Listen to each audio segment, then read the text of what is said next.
Hello, hello. Well, I think we are live right now, and I'm going to wait just a few seconds. So I'm doing my little song and dance here. But whoever's here right now, you will know that I'm a realtor, Chip McAllister, a board member, and just super excited about today because being the chair of the education committee, I got a chance to have as our special guest on our virtual safety week anybody I wanted. And the person I chose was, of course, Sheriff Don Barnes. So I'm just really excited to have him here today. And he is going to apprise us of all that's going on in the county as far as safety goes, COVID-19, crime. He's going to give us an update. And just so you know, Sheriff Barnes has been serving Orange County since 1989, and he just rose to the position of the sheriff in 2018, and we are super excited to have him here today. And without further ado, I will end my honor of introducing Sheriff Don Barnes, and take it away. Oh, wait, before you take it away, I have to say, if you have any questions, you could type them in the chat area, the Q&A area, and we will answer them at the end. Sorry for interrupting you, Sheriff. Take it away, please. Not a problem. Thank you so much. Thanks, Chip, first of all, for the opportunity. Before COVID started, we had a chance. You know what? I'm going to turn my email off real quick, because if I don't, it's going to keep interrupting. So let me get rid of that real fast, if you don't mind. And okay, sorry about that. So yeah, thanks. And I know that before COVID and over the last several, probably years really, we've had opportunities to get together and do some pretty, I think, important training opportunities with OCAR at both locations on, how cybersecurity and how to keep your neighborhood safe, how to be safe as a realtor. All those things I think are very important. And it's my privilege to be here for this conversation today, going into the safety update for you. I'm going to cover some information real quick, and then I'm going to hopefully open up to questions. So if you do have questions, as Chip mentioned, please put them in the text or chat box and send them over to him. He'll ask those later on. For those of you who aren't aware, I'll give just a little bit more background on the sheriff's office specifically, and as it pertains to my office. I'm on my 32nd year with the Sheriff's Department. I spent all my years here, but before I went into law enforcement, I did work in mortgage banking. I was back when the rates were coming down from 18.5%. Could you imagine if those existed today, how much we'd have? It would be, there'd be a rebellion. If they get to 4%, we may have a rebellion. But coming down from that, and so I did start my professional career in mortgage banking. Some of the businesses I work for don't even really exist anymore. Unfortunately, they've all been consumed. But I told people, you probably heard me tell this joke before, but I wanted a less stressful job, so I went into law enforcement. I don't know if that's held true this year, because 2020, I think I'm about ready for it to be over, as probably all of us are. I don't know if I want to go back and do a do-over, because I wouldn't want to live through some of the things that we've had unless we could, of course, change the outcomes. But we are doing quite well, I believe, in the county for some of the right reasons. We may not get credit for everything we do well, but I think we're back on the right track to hopefully on towards recovery. The Sheriff's Department is a large law enforcement agency. It's the 5th largest Sheriff's Department in the nation. We run the 6th largest jail system in the nation. Before COVID-19, our jail population is down to help mitigate some of the COVID-19 issues we've been dealing with in the jail. And for the most part, Orange County is a relatively safe community. We have some of the lowest crimes per capita in the nation that we're most proud of. In fact, in sheriff's jurisdiction, 9 of the 10 cities that we patrol have the lowest Part 1 crimes per capita, 9 of the 10 spots in Orange County. And so Orange County really is a very, very safe community. I shared with you before, as we were getting into COVID-19 at the beginning of the year, we had an opportunity to really pivot and get out ahead of it. And we did very well in our responses to the community and how we handle calls for service. We're trying to get back to some of our counter services and some of our services that were changed over the last several months, 6 months really, to get those kicked back off. One of the questions I get asked probably more than any is about CCWs, concealed carry weapons permits, and where we are with that. That was one of the services we temporarily suspended for county operations. We have put it back up. We're still behind, but we're catching back up. We're doing as best we can to get those going forward. If you're not aware, a CCW, concealed carry weapons permit, is what's required for somebody to carry a weapon concealed. A lot of our realtors have those permits because of the risks that you sometimes face by going into homes or dealing with people you may not know. That's perfectly legitimate reason to get one. We have about 14,000 CCWs issued in Orange County, and our approval rate is about 98%. So we are a pro Second Amendment county. I am a pro Second Amendment sheriff. In fact, I'm just a constitutional sheriff. I believe in the Constitution and what those privileges are. And you don't get to pick which ones you like and which ones you don't like. You have to equally love and support all of them. I'll cover another one in a minute. So COVID-19, we had some impacts early. We are really in a good position right now. We had some employees who had been impacted by COVID-19. 167 of I have just about 4,000 employees in the Sheriff's Department. We've had 167 who have tested positive for COVID-19, and a lot of our employees were actively being tested. So this isn't like the community where you may go get tested. All of our employees who work the jails, for example, were actively being tested because of an outbreak that we had in the jail. And now we mitigated that down to 4. We have 4 employees who have COVID-19 today, and we have been blessed in that we haven't had anybody seriously hurt or injured. A couple went to the hospital, but they fully recovered and been released. We did have an outbreak in the jail about mid-March, and that actually escalated up to a high point of about 220 cases at one time, active cases within the jail. Total, we've had 537 active cases. As of today, we have 18 cases remaining, and 13 of those cases are from new bookings coming into the jail. These are people arrested by either the Sheriff's Department or a municipal agency in the community and brought into Orange County Jail. And we have a process we put in place back in March on how to mitigate the risk of people bringing COVID-19 in and spreading it about the jail. So we had our first outbreak. We started a process where we had those who were symptomatic. That was the CDC guidelines at the time. We would medically isolate them from the rest of the population. And of those who were medically isolated, about 40% of them actually had COVID. The rest of them, the 60%, were just sick.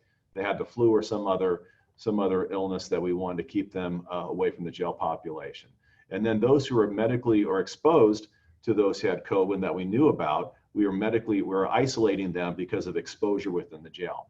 And then we had the quarantine of people coming in to the jail who were new bookings.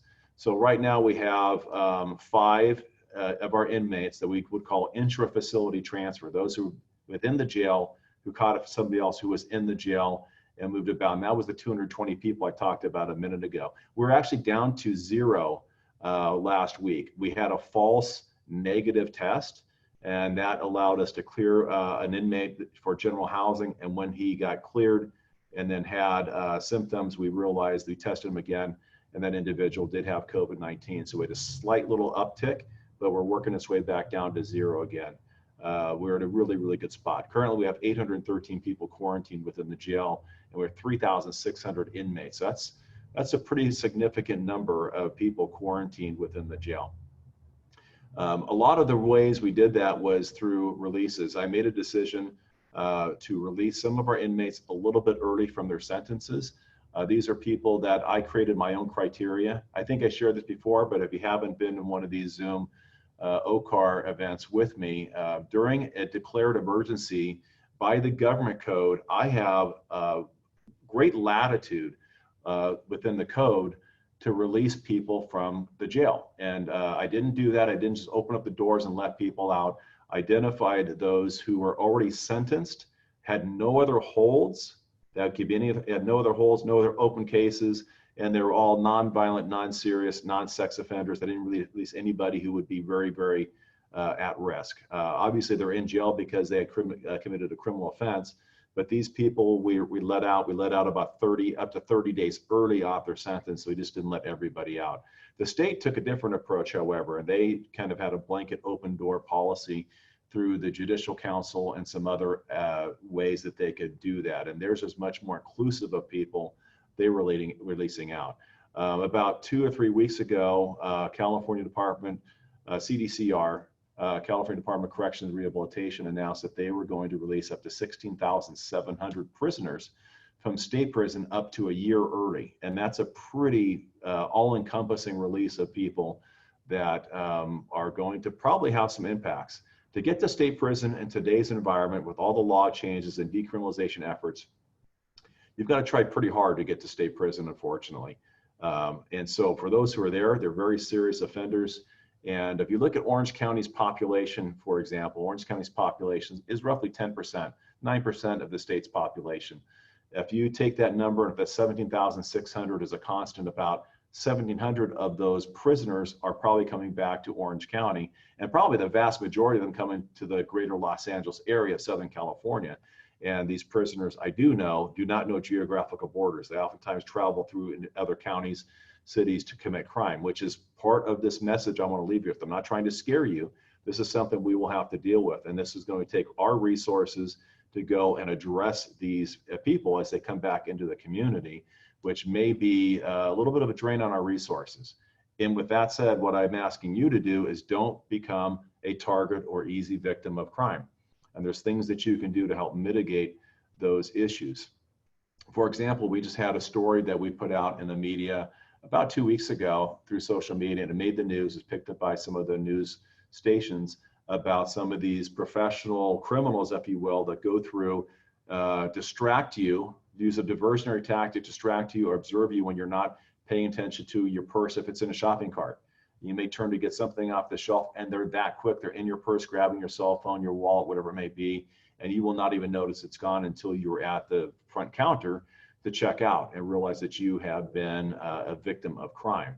One of the best ways to not be a victim of crime is whenever possible, these are the easy ones. If possible, lock your car in your garage at night. Make sure your vehicle is locked whenever you don't have it in there, your garage door closed. Always, never leave anything of value in plain sight in your car. That's probably one of the biggest ones. People will break your car to get in for loose change, a cell phone, anything that might have value to them to get into your car. And a burglar alarm is always a good one to have at your home that's monitored. And this is one of my favorites that I love, a locking side gate. If you don't have a locking side gate to your home, how commercial burglaries happen, which are down, residential burglaries, which are down right now because most people are home because of COVID. But when we get back to normal, people go back into the workplace if they do, because I think we're learning new ways to work from home. But residential burglaries happening during the daytime, Monday through Friday, between about 9 and 3, where people will go ring your doorbell and you don't answer. They go to your side yard, the backyard, force entry into your home, and within about 5 minutes are in and out before you can even get somebody there. But a locking side gate is a deterrent because most people will not breach, go through or over a fence that will lock themselves into a backyard where they can't get away. So it's one more deterrent as well. And if you didn't know this, your car is twice as likely to be burglarized parked outside of your home and 4 times as likely to be burglarized away from your home. So you can greatly reduce that by just locking it in your garage at night and make it inaccessible to people as well. Let's see, I'm going through my train of thought here. Here's some of the vehicles. These are people that have been released as a result of the emergency bail schedule through the Judicial Council. We had 281 of them rearrested one time. These are the 511 that were rearrested of the 1,600 or so that were released according to the emergency bail schedule, which was 0 bail. Of the 1,600 plus released, 511 were rearrested, 280 were one time, 73 were arrested 2 times, 16 arrested 3 times. We had 1 person arrested 6 times. You can tell that there's just a revolving door that just is taking place throughout our criminal justice system because of some of these early bail, no bail, early release issues. Most of those were for vehicle theft, which is the one crime that we have seen go up significantly during COVID. People going out and stealing cars, which is a big issue we've been facing for some time. I'm going to switch gears real quick. Let me just cover one more thing when I talked about COVID. And I shared this with you earlier several months ago, and it's even more true today when we look at what we're dealing with within the community. When we were dealing with our COVID outbreak and we were medically quarantining people who had been exposed, which I can do in my jail. I have a captive audience, if you will, and we follow where they go because we have RFID cards. So when we go back for contact tracing, for me, it's easy. If somebody had it in one of our housing locations, all these other people will house with him or her, and it's easy to identify who was there, and we can quarantine those people. This is back when, per CDC guidelines, if you were going to test, you had to have symptomology. You had to have flu-like symptoms, a cough, a fever, and then they would give you a test. Well, inside the jail, we tested everybody. In fact, almost every inmate has been tested within our jail. But what we realized is when we were following the CDC guidelines for testing, when we got to day 12 of everybody being quarantined, we tested everybody before we released them back into the jail's general population. And about 85% of those people who were quarantined and asymptomatic, meaning they didn't have any symptomology that would require them to get a CDC test, 85% of them were positive. They're positive asymptomatic. And I shared this back probably 3 or 4 months ago about what I believe we were going to learn about COVID in the community, that there will be a lot of people more than likely getting exposed because people weren't staying home or using the safe precautions, and probably moving about and contaminating other people and getting this out. Now, if you saw the second wave that happened of COVID that we are now starting to get over, it was more than likely people who were unknowingly asymptomatic positive and going out in the community and infecting people. And some of these people have significant risk. They're either elderly or may have pre-existing medical conditions, that at-risk population that more than likely is not going to fare as well as somebody who's healthy, which is why we have to follow some of the recommended guidelines that I think have been stressed time and time again. I've talked about masks before. I have a perspective on masks. Mine is both a professional position and one I think that's just a reasonable position. I wear a mask when I'm out in public.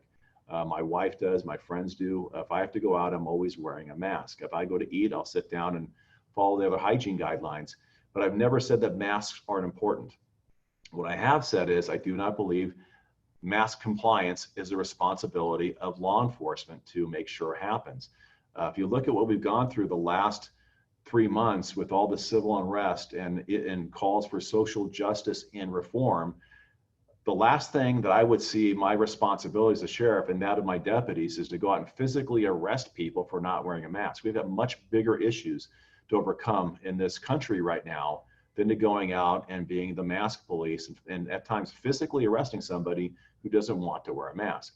That said, I will tell you this also. I've had several people call me complaining about, I'll use the words, the violation of their constitutional rights because they went into a grocery store not wearing a mask and they wouldn't let them shop there. That is, I don't know if in civics, if you remember the Constitution, there's no constitutional right to go shopping in a grocery store. That is a privilege that you're allowed to, and it's private property. You have to follow the rules of the establishment. If the manager of that store, say it's a Ralph's, says, you need to wear a mask, and they say, I'm not going to wear one, well, then you need to leave. No, I want to shop. That's called trespassing. That's a different violation of law that is enforceable, and we will go out and address that. For the most part, we've been able to get good compliance out of people by educating them and trying to get people back in a good spot. But it's going to take a team effort to get through all this, and I think we're back in the right place moving forward. When it comes on the topic of police reform, I can't remember the last time I spoke to your group. I apologize. I think Dorissy would know, because I know she's here because she always is, but she would know. It's probably been about 2 months. And so she'll let me know probably in the date in the chat section in just a second. But through all this, when we're dealing with police reform, and this is what I think this is what I love about Orange County and Southern California law enforcement that I have come to realize for some years. I've had the privilege of going to nationally recognized training, both at Harvard University, Boston, back in DC at Quantico with the FBI and some other really highly recognized high-level training. And it took me about 15 minutes every time I was back there and I talked to my peers across the country to find out how far ahead Southern California is in law enforcement, in policy, in practices, in tactics, in hiring. We are just ahead of the curve. I hear what they are dealing with, and we're not dealing with any of those things. But what bothers me a little bit when I hear some of these advocates come out and say, this is what, Sheriff, this is what you have to do. You need to do these things. And one of those was, if you're unfamiliar, 8 can't wait. You have to do these 8 things have to be done. And I read the 8 things and I said, you know what, I read them and I agree. That's why we did every one of those things years ago. None of those issues that you're bringing to Orange County are issues that we are facing. We've already moved way beyond that. I had a Zoom meeting a few months ago, and there's a person who was advocating for a position, and that's okay. I'm not offended by that, but I'm offended by the lack of knowledge the person has and what the real issues are. And they said there's no accountability in law enforcement. That is also not true. I can understand why somebody would believe that, because that message that we sometimes share doesn't make it into the media, mainstream media, and they don't carry it. But if I were to tell you that in 2019, the Orange County Sheriff's Department had almost 357,000 contacts with the public, and of the 357,000 contacts, only 421 resulted in a use of force. That is extremely low on a national comparative basis. And our definition of force is very inclusive. It includes anything beyond merely handcuffing somebody. So if I had to Chip and I were out in public and I had to take an enforcement action on Chip, and I had to control him in some way, that would be considered a use of force. That number, by the way, that's 118 uses of force per every 100,000 contacts with the public. It is extremely low when it comes to use of force. And about accountability also, when that same message came up, in 2019, the Sheriff's Department had 126 internal affairs investigations that we conducted on almost 200 members of our department. And when I tell people that, I think the presumption is, well, yeah, people come to you and they bring you complaints. Of those 126 cases, 84% of the cases were my staff recognizing and identifying conduct that we did not believe rose to good behavior. We started those investigations on our own without the public bringing them to our attention. So we do hold our people accountable, and we will walk people out of this profession if necessary, if they don't meet our standards of compliance. And the last thing that we dealt with through the last several months is this movement to defund the police. It's been happening repeatedly. Defund the police, and these people have these opinions. The issue about defunding the police is not a defund the police issue. The issue is fund the social programs that don't exist that would prevent some of these things from landing on the shoulders of law enforcement to deal with. My jail is, before COVID-19, had about 5,400, 5,600, 5,700 inmates in there. And 40% of them have a daily nexus to mental health treatment. That's 1,950 to 2,000 inmates every day having a nexus to some form of mental health treatment, either through there being acute or some smaller issue that requires their attention. That's a huge number to have to deal with. It's a 60% increase in 5 years. These people are mentally ill. They sometimes create minor law violations, sometimes serious law violations, because there's no intervention strategy to deal with them. So I'm an advocate for getting the right services in place, but that's not my responsibility to fund. That's a state responsibility to fund. So we have to fund these intervention programs to keep people who are mentally ill or out of homelessness or out of substance use disorder issues, so that we can keep them out of the criminal justice system, treat them appropriately before they come to jail. While I'll have them, I've got great programs to treat them while they're here, and they're aimed at getting them into mental health stability, or into sobriety, or into homes if they are homeless before they walk out of the jail, for maintenance going forward, so they don't reviolate and come back. That's my responsibility I have while they're here, but I'd rather them not come to me in the first place if we can keep them out of the system in some other way. By the way, I have 120, on average, about 100 to 120 people who are detoxing out of alcohol and or drugs at any given moment, which is why we have a medically supervised detox unit within the jail. And if you heard of the term medicine-assisted treatment or medication-assisted treatment, MAT, we've implemented that well over a year ago. I've had 550 people in my jail on MAT at the tune of $2 million plus a year. That comes out of my budget to help keep them, to wean them off of and keep them off of opioids, which is a great and serious issue that we're facing as a society today. So probably the last thing I'll talk about real quick, and I'm looking at my watch, I think I'm almost nearing the 30-minute mark, is legislation that's going to be impactful against just in law enforcement. There's this huge wave for social justice reform through the legislature. Today is their last day to pass bills before they go to the governor for his approval or veto, depending on what he chooses to do. There are some very significant bills that are being entertained, and some of them are very poorly drafted. And I say that not to be critical of our legislators in either the Assembly or the Senate, but some of them are looking at this, the unfortunate tragedy that happened in Minneapolis as this opportunity to get this legislation through based on opportunism. That's not good public policy. That's not the way we should be passing laws. It should be done thoughtfully, looking at impacts, looking at what we're all hopefully trying to accomplish as a society, not just to do these things on a whim. And some of these things are being done on a whim, and they're going to be significantly impactful upon our ability to do our job and to keep our communities safe. Through the last, we'll cover real quick through the last several months when we're dealing with protesters, the Sheriff's Department, we responded to over 50 protests in support, thousands of deputies that were sent out there. We have a very simple message and strategy. I won't tell you all of it because I don't want to bore you, but we do have a way to reach out and be inclusive, always aimed at protecting the First Amendment rights. I mentioned being a sheriff who supports the Constitution. This is the truest test of your word when you have people, our deputies, out there protecting the First Amendment rights to peaceably assemble when they're protesting against us.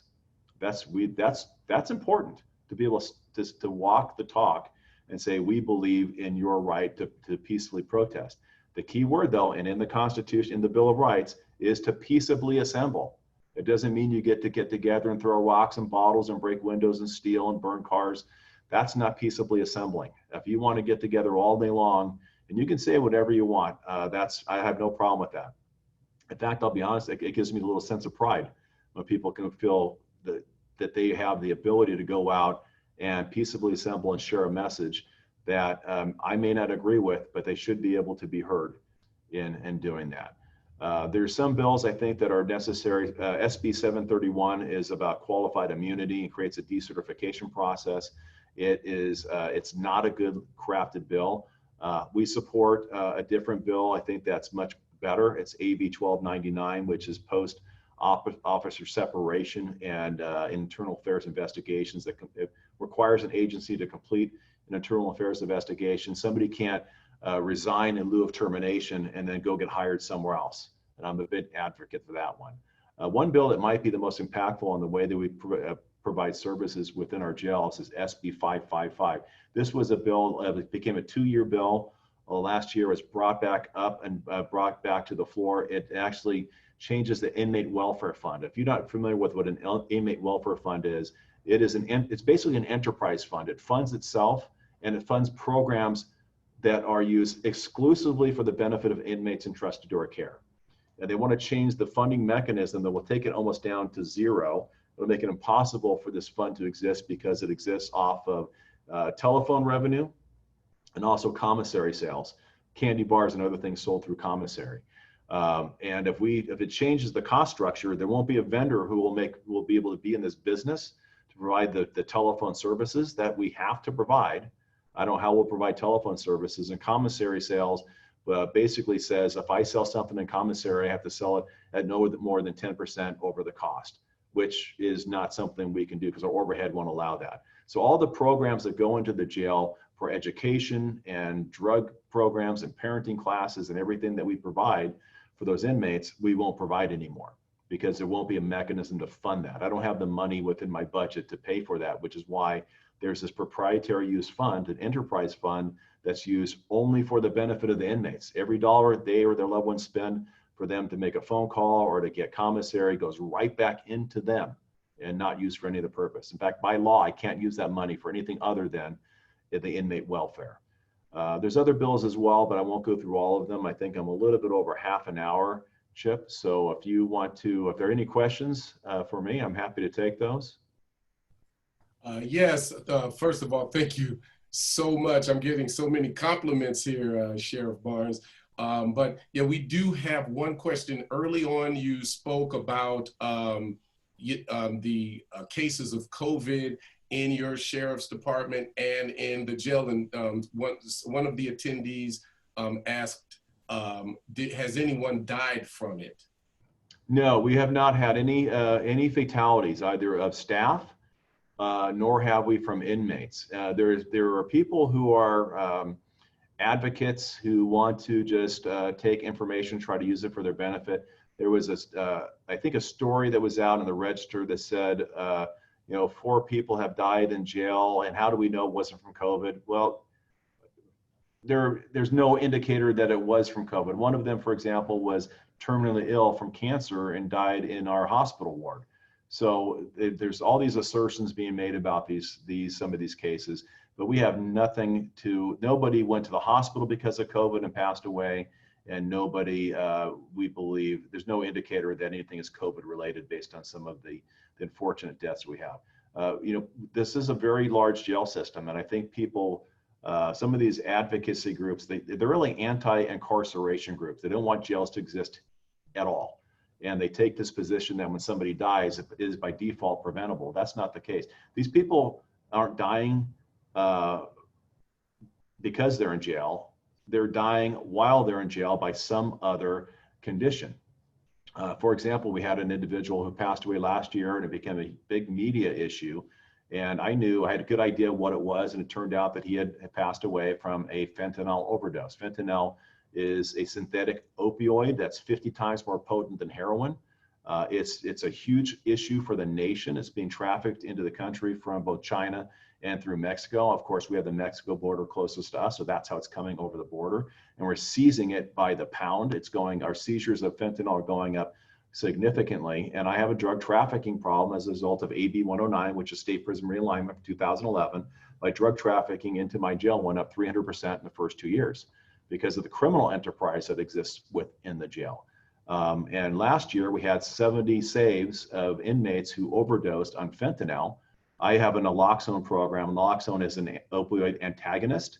It's kind of like Narcan, but it's a nasal spray. My deputies have been carrying it for years, and they carry it within the jail. Last year we had 70 saves. So we saved 70 people's lives while they were getting access to trafficked fentanyl within the jail and save their lives. That's a huge win for us. And those saves, by the way, are going significantly every year. This individual from last year who was, his family is suing our department. Unfortunately, he did not get saved. It's an unfortunate outcome, but we did not, he got access to fentanyl because he had a drug addiction issue. Here's the irony though, when we went through COVID-19, when we locked our jails down, and we weren't taking new bookings and everything kind of froze for about a 3-month period, guess how many fentanyl overdoses we had in the jail? Zero. Yeah, it went to 0 because the drug trafficking aspect of it was declined down to nothing. They couldn't get access to it anymore.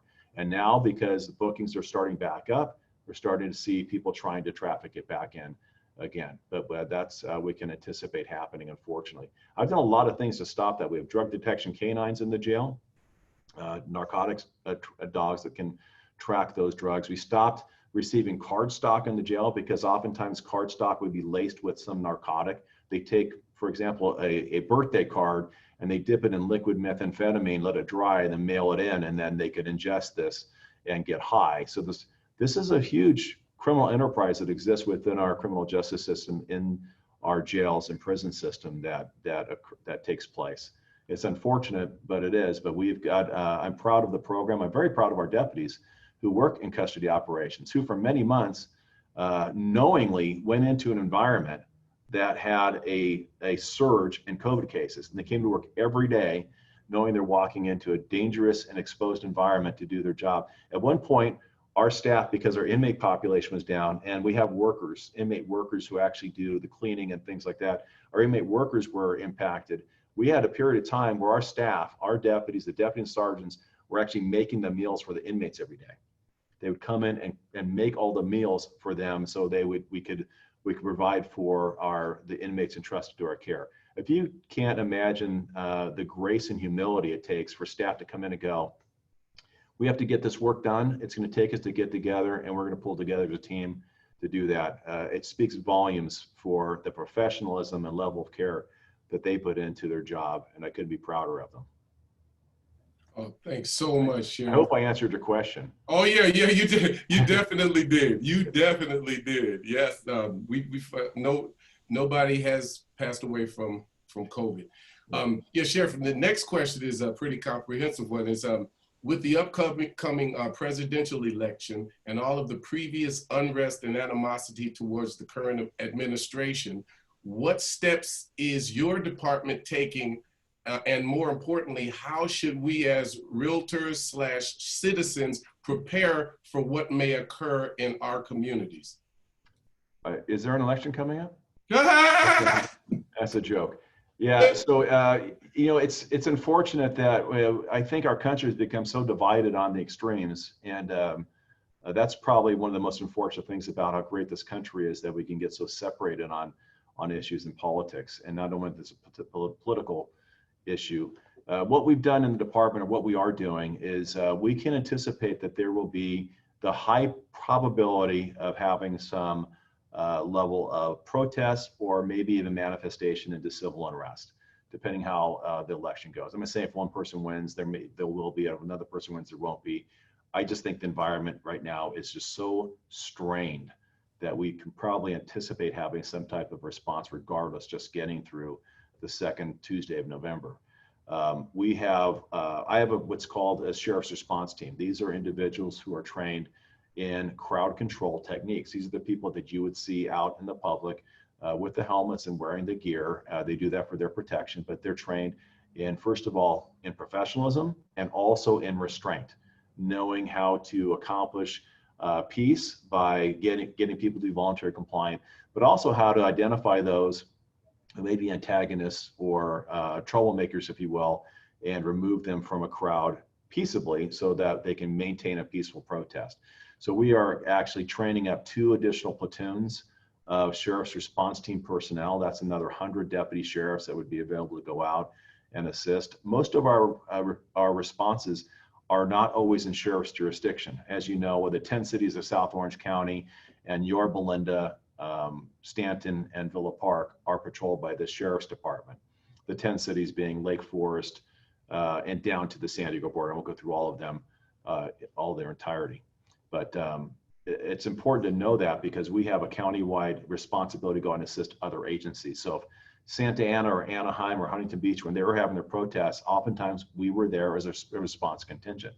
But it's not as we have enough to be responsive, and we have plenty, but we can get overwhelmed pretty quickly. So when we look at national protests that happen, that's a big strain on the resources, because oftentimes through mutual aid, we may be requested to go to Los Angeles and help. And we can only go there if we don't have something happening here in Orange County, because we have an Orange County responsibility. So all those things, I think, weigh heavy on us. I think that we are watching carefully to see how this unfolds. The one advantage we do have here in Orange County is we have our own intelligence assessment center. So Orange County Intelligence Assessment Center.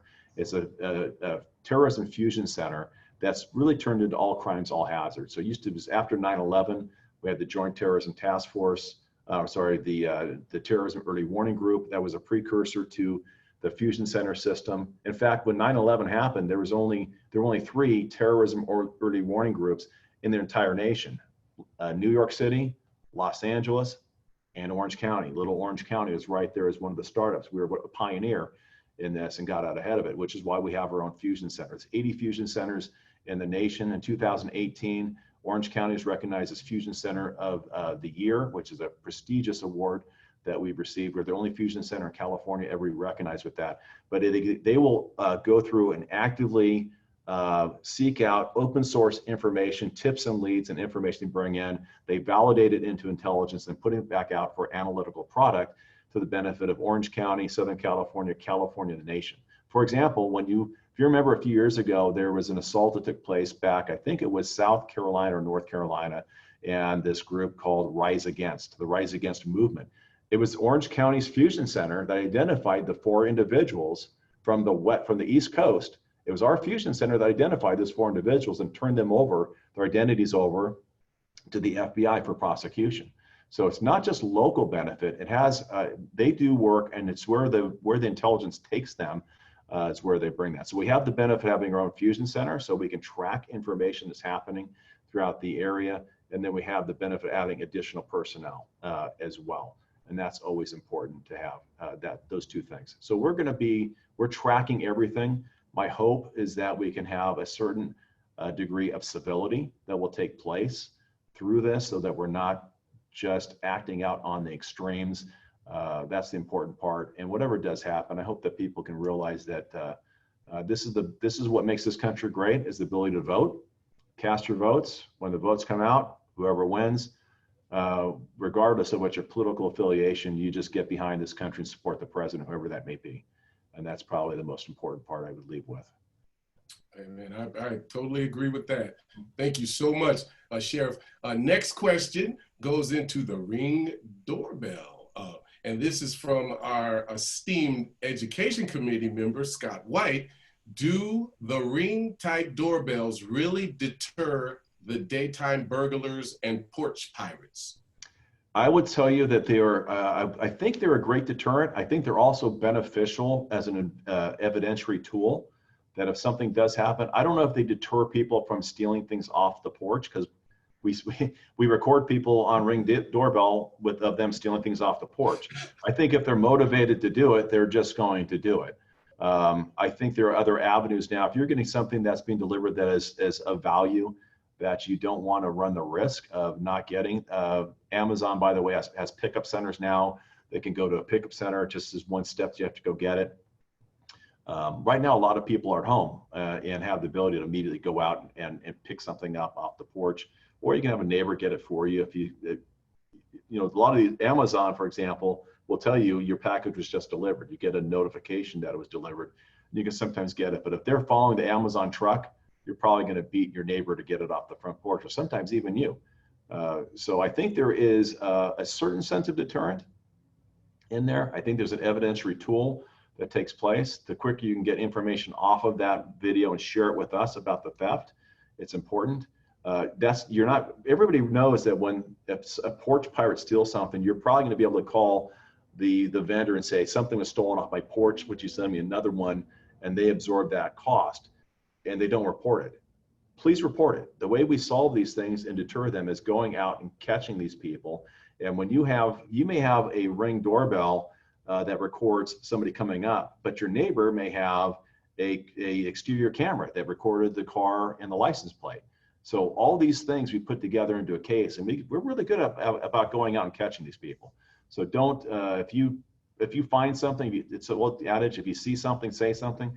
Please call it in and report it so we can start to build a case, or at least start patrolling for these people and catching them. Thank you so much, Sheriff. Now, these first of all, people are giving you kudos as opposed to asking you questions about what a great job you're doing, so have to give you that. Also, this is about 3 or 4 questions that are pertaining to CCW, and mainly the gist of it is, have you seen an uptick in arising from gun owners who made purchases during the pandemic, like any accidents, more crime? People are wondering, I guess they joined late, what is your stance on CCW? And then, yeah, that's pretty much, talk about CCW.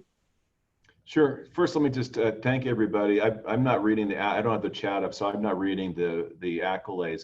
I will tell you, when people tell me that we're doing a good job, I will tell you it's simple for me. I'm blessed. I've got a great team. I'm fortunate to have to work with the people I have to work with, and I couldn't be prouder of the organization.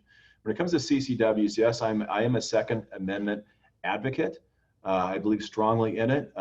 If you have an interest in getting a CCW, it's online at ocsd.org. It comes up on the front page. You click a button that says CCW application, and it will take you to a page that tells you all the processes and how to apply.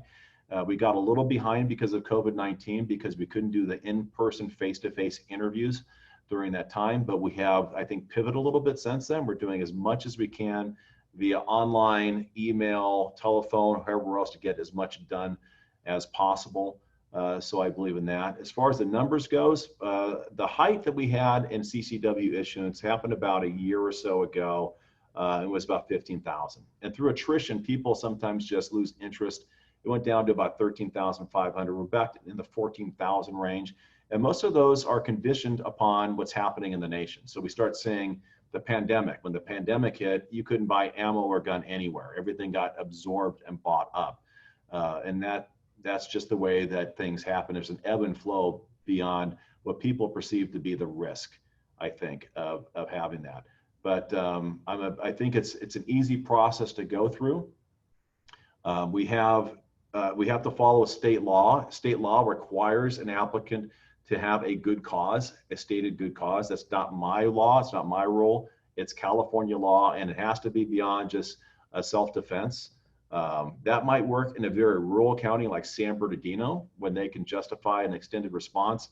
That doesn't exist in a county like Orange. And I say that because although I'd love to just say if you qualify, you get one, I know the state is looking closely at CCWs, and they're looking for any opportunity probably to come down and challenge me specifically in my program because we have issued so many.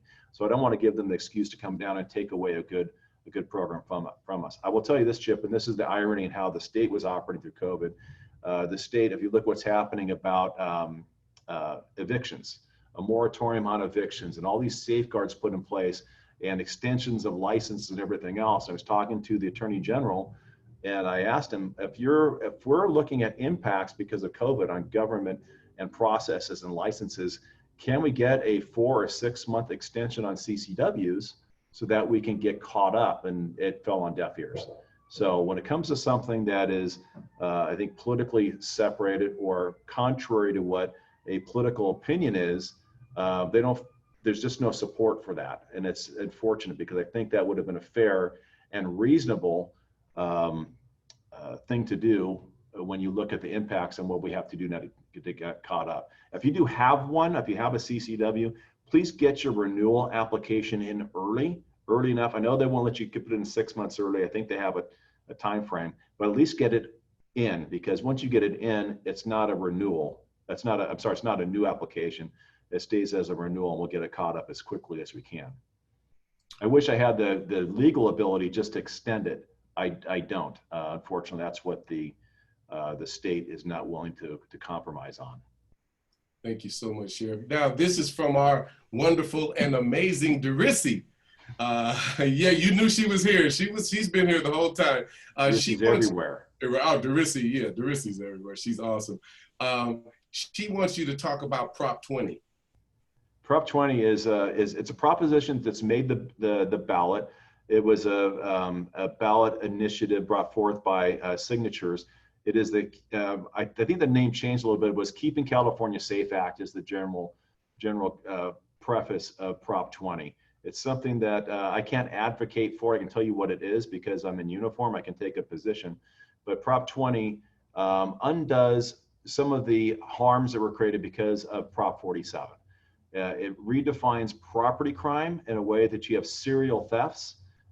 They can be prosecuted as a felony. Right now, because the way the law changed regarding Prop 47, there was a decriminalization effort that happened on two fronts. Redesignation of a lot of drug crimes that made them misdemeanors, and also property crimes were reclassified as misdemeanors. The two categories of crime that law enforcement inevitably deals with, regardless of where you are in the country, is property crime and drug crime. And taking those two large categories and reclassifying them down to misdemeanors did not have the intended outcome I think that the state was hoping to have. It didn't result in any lesser crime. What it resulted is less people going to state prison, which was really the impetus for that that proposition. How do we keep people from going to state prison so we can reduce the state prison population down, but at the expense of the communities and their safety? So if you look at, for example, the decriminalization effort on narcotics violations, it didn't make narcotics violations any less. People didn't seek to go get treatment because of the effort put forth. In fact, it did the opposite. And that's why we're seeing drug trafficking go through the roof. We're seeing a lot of drugs come across the border from Mexico into the United States. Methamphetamine is still the largest trafficked drug into this country from south of the border. Fentanyl, I shared earlier, is replacing heroin as the opioid of choice because nobody wants just straight heroin anymore when you get something much more powerful. The one drug that's not being trafficked over the border in great quantity anymore is marijuana, because now you can grow it here domestically. In fact, the cartels are still controlling that marijuana trade by having grows within Southern California. They're not going to give up the profit of that business just because we made it a domestically approved product. Still illegal, still illegal. It's been decriminalized in California, but still not a legal drug from the federal government on the federal schedule of narcotics. So we're still dealing with those two things. The other about the property crimes.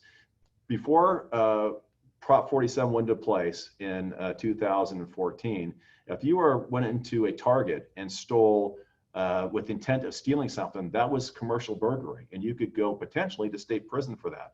You go into Target now, it's with intent to steal something, $950 or less than $950, we write you a ticket and say, go to court in 30 days. That's why there's such an impact on commerce that's happened over the last several years because of the changes. This undoes that and also reclassifies more appropriately in the penal code what a violent crime is. Categorically in the penal code, there are, it defines what a violent crime is. And for the ladies on the line here today, if I were to ask you, is rape of an unconscious person a violent crime? I think everybody would raise their hand and say, absolutely. Not in the penal code. The definition of violent crimes in the penal code is very, very narrow, which they don't want to redefine because if it becomes more inclusive, people don't get released. They have to go to state prison and be accountable for the crimes they do commit. So it deals predominantly with those two. It doesn't really deal with the narcotics part of it. It deals with serial crimes, serial thefts, and also redefining what a violent crime is in the penal code. It's a Keeping California Safe Act is Prop 20. And I think it's a very, very important piece of corrective legislation being brought forth through proposition. Thank you so much, Sheriff. Well, Sheriff, I'll tell you, we don't have any more questions. Just again, I'll tell you there are a lot of kudos there. And just want to thank you for your time. And as I said, I'll say it in front of everybody. You were so our whole week is a success now. I want to thank my education committee and of course, Cassie, Sabrina, and Tiffany, and Dave at OC Realtors.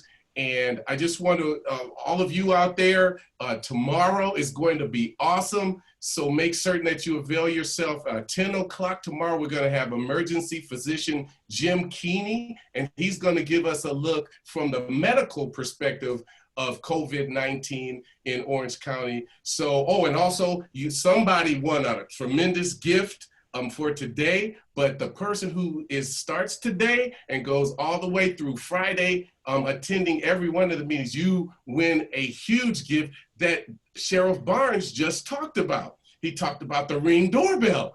They're going to have that and a locking system. So thank you so much again. We appreciate you, Sheriff Barnes. I can't wait to, I've seen you in person, but I've never met you in person. Can't wait to meet you. I can't wait to see you. Well, actually, I can't wait to see everybody in person sometime soon. I think we're all ready to get back out and enjoy the great Orange County community a little bit more than we have been. Thank you so much for the opportunity to speak with your group. I always appreciate the invitation from OCAR, and wish you all the best. And as we're talking before, it's a seller's market. Good luck to all of you in your sales. Good luck. Thanks a lot. You're welcome.